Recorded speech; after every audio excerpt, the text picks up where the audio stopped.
గం గణపతియే నమః. శ్రీ గురుభ్యో నమః. శ్రీమాత్రే నమః. జగద్గురువులు శ్రీ శ్రీ ఆదిశంకరాచార్య విరచిత కనకధార స్తోత్రంలోని 21వ శ్లోకం. బిల్వాటవీ మధ్య లసత్ సరోజే సహస్రపత్రే సుఖ సన్నివిష్టాం అష్టా పదాంబోరుహ పాణిపద్మాం సువర్ణ వర్ణాం ప్రణమామి లక్ష్మీం. సహస్రపత్రే వేయి రేకుల గల బిల్వ అటవీ మధ్యే బిల్వాటవీ మధ్య బిల్వవనము యొక్క నడిమి భాగమున లసత్ ప్రకాశించుచున్న సరోజే పద్మమునందు సుఖ సన్నివిష్టాం హాయిగా కూర్చున్నట్టి అష్టాపదాంబోరుహ బంగారు కమలమున పాణిపద్మాం కమలములను చేతులతో ధరించినదియు సువర్ణవర్ణం బంగారు రంగు కలదియు లక్ష్మీం రమాదేవిని గూర్చి ప్రణమామి నమస్కరించెదను. బిల్వవనము నడుమ వేయి రేకుల గల పద్మమున కొలువు తీరిన బంగారు కమలములను చేతులు ఎందు ధరించిన బంగారు వన్నె కంటి ఛాయగల శ్రీ మహాలక్ష్మీదేవిని గూర్చి నమస్కరించెదను. మారేడు వనం లేదా మారేడు తోటలో ఉన్న సరస్సునందు వేయి రేకుల కమలం నందు చేతులలో బంగారు పద్మములు ధరించినదియు అగు బంగారు వన్నె కలిగిన మహాలక్ష్మీదేవికి నమస్కరించెదను.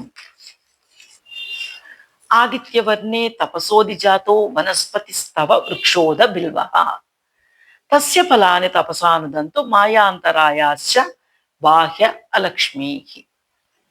సూర్యకాంతి వంటి కాంతి గల ఓ శ్రీదేవి, వృక్షములలోకెల్లా శ్రేష్టమైన బిల్వ వృక్షము నీ తపోమహిమ వలన ఉద్భవించినది.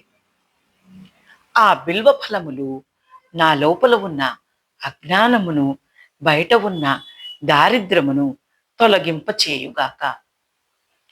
ఆచార్యులు వారు శ్రీ సూక్తంలోని ఈ సూక్తం ద్వారా మహాలక్ష్మీదేవిని తపస్సు చేయటం వలన మారేడు చెట్టు పుట్టినది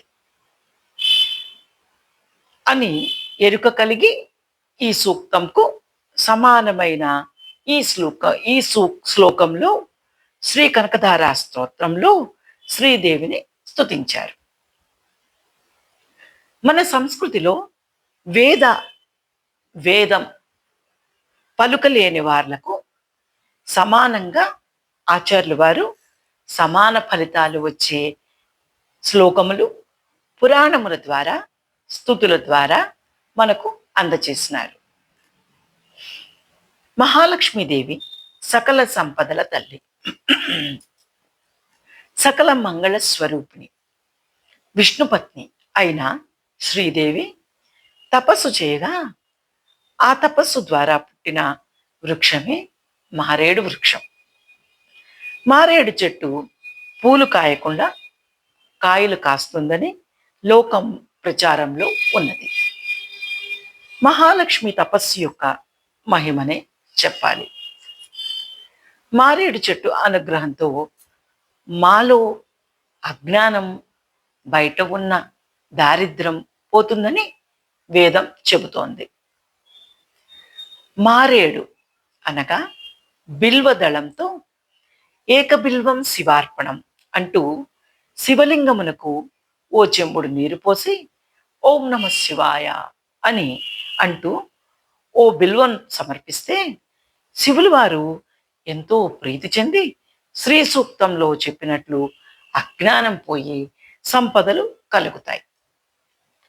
మారేడు చెట్టును దర్శించినా, చూసినా, మారేడు చెట్టును స్పర్శించిన, మారేడు చెట్టు మొదట్లో మట్టిని తీసుకుని శిరస్సుపై ధరించిన, మారేడు చెట్టు దళంతో శివలింగానికి పూజ చేసిన, మారేడు యొక్క ఫలంతో శ్రీ సూక్తంతో యజ్ఞం చేసిన, రుద్రహోమం చేసిన జ్ఞానం కలిగి సంపదలు కలుగుతాయి. ఎందుకంటే మహాలక్ష్మీదేవి తపస్సు చేత ఉద్భవించింది ఈ బిల్వ వృక్షం. శివలింగమునకు బిల్వదళంతో భక్తితో పూజ చేస్తే శివులు వారు సంతోషించి శుభములను మంగళములను ప్రసాదిస్తారు. కార్తీక మాసంలో బిల్వవనం, ఉసిరిక వనంలో పూజలు చేసి భక్తితో కార్తీక దామోదరుని శివులు వారిని ప్రార్థిస్తాయి. వారికి శివుల వారి కరుణ, శ్రీ మహాలక్ష్మీదేవి అనుగ్రహం రెండు కలుగుతాయి. శ్రీ మహావిష్ణువుల వారు వారికి మోక్షమును ప్రసాదిస్తారు. శ్రీ మహాలక్ష్మీ నమః. శ్రీమాత్రే నమః.